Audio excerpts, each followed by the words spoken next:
ఇల్లు మీది రిజిస్ట్రేషన్ ఖర్చు మాది. క్రెడై ప్రివిలేజ్ కూపన్ దక్కించుకోండి. ఈ మెగా ధమాకా ఆఫర్ పొందండి. CREDAI Vijayawada property show. Alluri Sitaramaraju international airport Bhogapuram. ఈ ఎయిర్పోర్ట్ లో ఫస్ట్ కమర్షియల్ ల్యాండింగ్ జరిగింది. సో అది క్లారిటీ వచ్చేసింది. ఇక ఎయిర్పోర్ట్ రెడీగా ఉంది.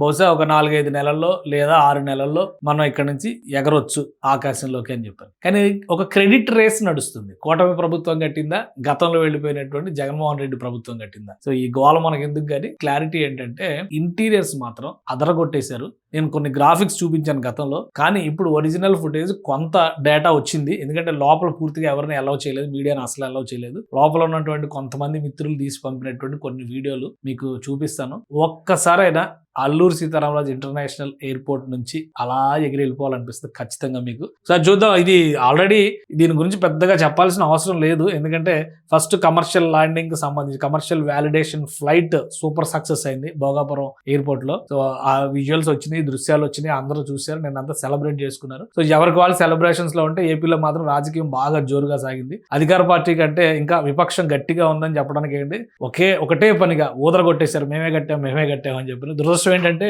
జగన్మోహన్ రెడ్డి గారి హయాంలో 23% పనులు అయితే చంద్రబాబు నాయుడు గారి గవర్నమెంట్ కూటమి ప్రభుత్వం వచ్చిన తర్వాత 86% పనులు అయినాయి. సో ఇక కంపారిజన్ ఇప్పుడు ఇంకొక 5-6% వర్క్ అయిపోతే కనుక అక్కడ ఎయిర్పోర్ట్ నుంచి ఫ్లైట్స్, రెగ్యులర్ ఫ్లైట్స్ వెళ్ళిపోవచ్చు అనమాట. కానీ రాజకీయాల గురించి మనం మాట్లాడాల్సిన అవసరం లేదు. ఇక్కడ జరుగుతుంది ఏంటంటే ఈ కమర్షియల్ ల్యాండింగ్ అయిన తర్వాత అందరూ కూడా చాలా జోష్ గా సెలబ్రేట్ చేసుకున్నారు. దానికి కొనసాగింపుగా కొన్ని దృశ్యాలు వచ్చినాయి. ఇంటీరియర్స్ చూడండి ఎంత గ్రాండియర్ గా ఉన్నాయో. ఇవన్నీ గ్రాఫిక్స్ లో వస్తే ఈ గ్రాఫిక్స్ రియాలిటీలో వస్తాయా అని చాలా మంది చణుకులేస్తాడు కదా, వాళ్ళందరూ చూడాల్సినటువంటి దృశ్యం అనమాట. ఇది ఎక్సలెంట్ గా ఉంది. రేపు మాపో పేరు పెడతారు అక్కడ, అల్లూరు సీతారామరాజు ఇంటర్నేషనల్ ఎయిర్పోర్ట్ అనగానే అసలు తెలుగు వీర లేవరా అన్నట్టుగా ఎంత గర్వంగా ఉంటుందో తెలుసా ఆ పేరు.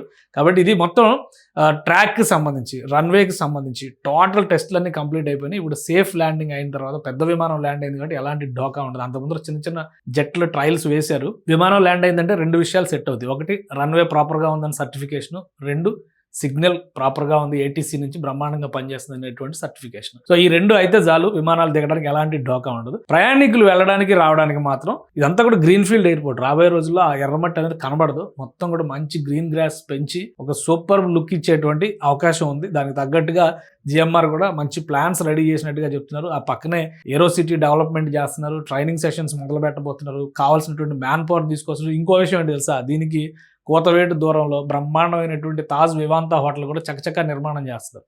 ఆల్రెడీ ఇక్కడ ట్రయల్ రన్ అయిపోయి ల్యాండింగ్ అయింది కాబట్టి 6 నెలల్లో వినియోగంలోకి వస్తుంది. కాబట్టి ఈ లోపు వచ్చేటువంటి అతిథులకి ఆతిథ్యం ఇవ్వడానికి ఇన్ఫ్రాస్ట్రక్చర్ మొత్తం డెవలప్ కావాలి. కాబట్టి ఇప్పుడు మోస్ట్ హ్యాపెనింగ్ ఏరియా ఏదైనా ఉందంటే విశాఖ నుంచి భోగాపురం వెళ్ళేటువంటి రూట్ మొత్తం కూడా విపరీతమైనటువంటి డెవలప్మెంట్ జరుగుతుంది. అది రాబోయేటువంటి రోజుల్లో సైబరాబాద్ ఎక్కడ గుట్టల్లో కట్టారు, హైటెక్ సిటీ అన్నారు కదా, అలానే శంషాబాద్ ఎక్కడో ఆ మూల తీసుకెళ్ళి కట్టారు, బేగంపేటలో సిటీలో ల్యాండ్ అయ్యేవాళ్ళు అని చాలా మంది కునికారు కదా. అట్లాంటి వాళ్ళందరూ ఇప్పుడు ఇది చూసి మరింత ఏడ్చేటువంటి పరిస్థితి ఉంటుంది అనమాట. సో లోపల ఇంటీరియర్స్కి సంబంధించి నాకు బాగా నచ్చింది ఏంటంటే ఇందులో ఈ బ్రహ్మాండమైనటువంటి ఇంటీరియర్స్ అంటే గ్రాఫిక్స్ లాగా ఏదైతే చూపించారో ఆ దృశ్యాలు మొత్తం రియాలిటీలోకి వచ్చేస్తున్నాయి అనమాట త్వరలో. అంటే దీనికి సంబంధించినటువంటి పనులన్నీ కూడా ఫినిష్ చేసే దిశగా ఈ లుక్ ఉంది చూసారా. ఇవన్నీ జస్ట్ పైన అంతా కూడా సీలింగ్ అంతా కంప్లీట్ చేశారు.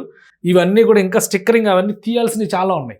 టోటల్గా తీసి చూస్తే కనుక ఒక గ్లాస్ మీద నడుస్తున్నట్టు, సీలింగ్ ఒక గ్లాస్లా ఉంటుంది, కింద ఒక గ్లాస్లా ఉంటుంది, పిల్లర్స్ మొత్తం అంతా కూడా ఎల్ఈడి వాల్స్ ఉన్నట్టుగా డిజైన్ చేశారనమాట.